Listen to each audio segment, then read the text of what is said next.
Ciao, buongiorno. Welcome to this interview of the series Esperta, Italia, a stroll in. Today we will be in Milano with Elena Sisti. Elena is an Italian travel professional that I know since a couple of years. She has a very interesting background because she grew up in Latin America. She is a mother of 4, which for me is really a goal because I'm a mother of 3 and I really cannot imagine how to add one person to this mess in which I'm living. So she's got a very big soft skill and she's very talented. She studied economics in Italy, in Milano, and then she moved to London to specialize. She also lived some years there. Coming back in Italy in 2014, she decided to co-found Elesta Traveling Passion, which is a tour operator specialized, let me say, that has an angle on culture, which is perfect for the purpose of this series of interviews. So let me introduce Elena.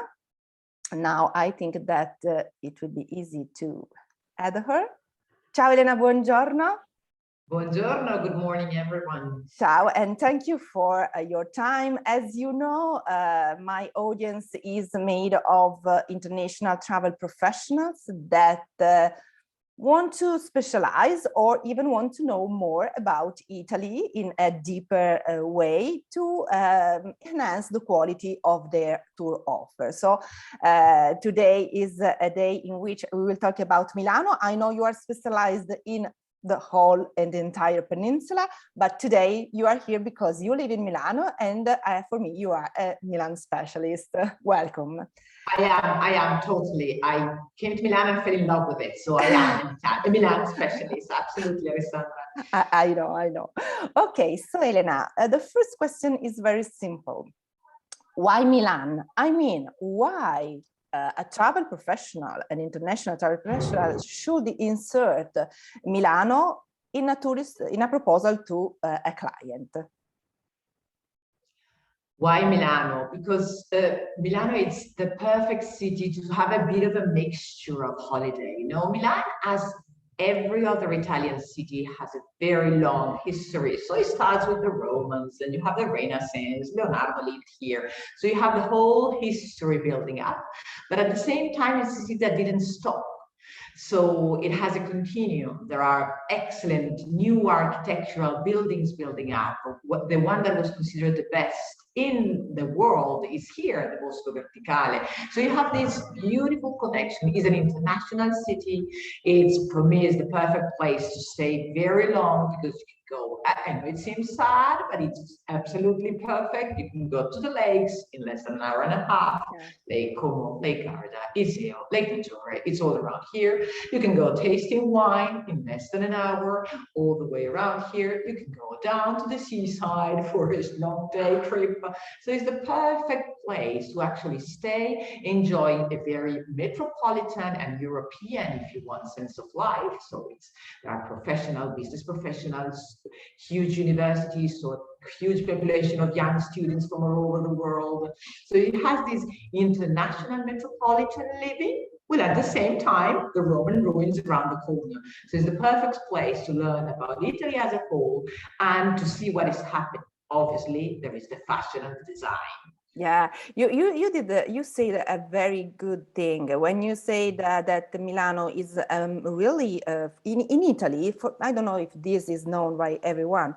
In Italy, Milano is really the modern capital, also for the Italians, because yes, every Italian city has a story, history, and other aspects. But surely Milano for an Italian is really the center, is Europe.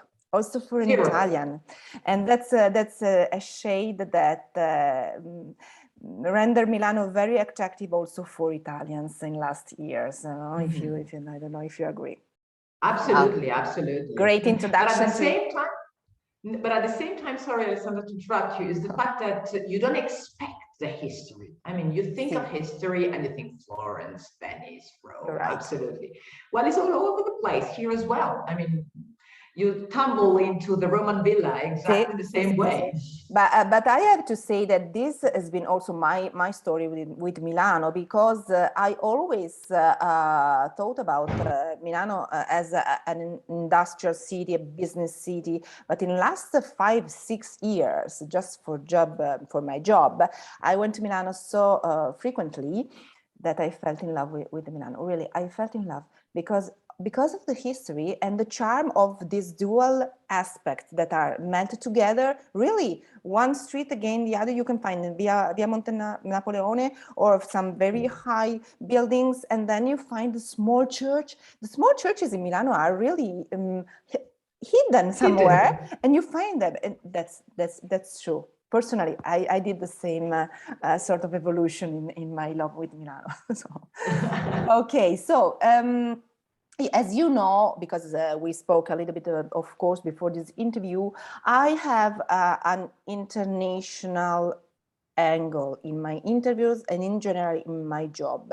I mean, I want to give it international travel professional an idea of, let me say, it's not a good word, I just said a degree of the presence of this destination in the international panorama. Of course, last 2 years, okay, we just can say, okay, except the last 2 years, but I'm sure that we will start from where we were. So how was Milano seen and presented in international tourism? And which are the aspects that you think could be improved? So, okay, I don't know if you understand the... No, absolutely, absolutely. I mean, Milan, for international tourism, Milan is mainly business.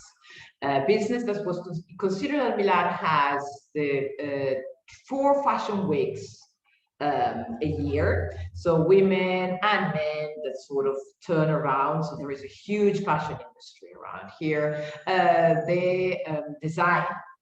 Certo. Probably the most famous exhibition in terms of design in the world is held here in Milan. And then you have finance, medicine. So you have this business feeling that is all over the place, no? What I thought was missing, and that's why we started, and what I love about it is that connected to it, there is a strong cultural aspects to it. That is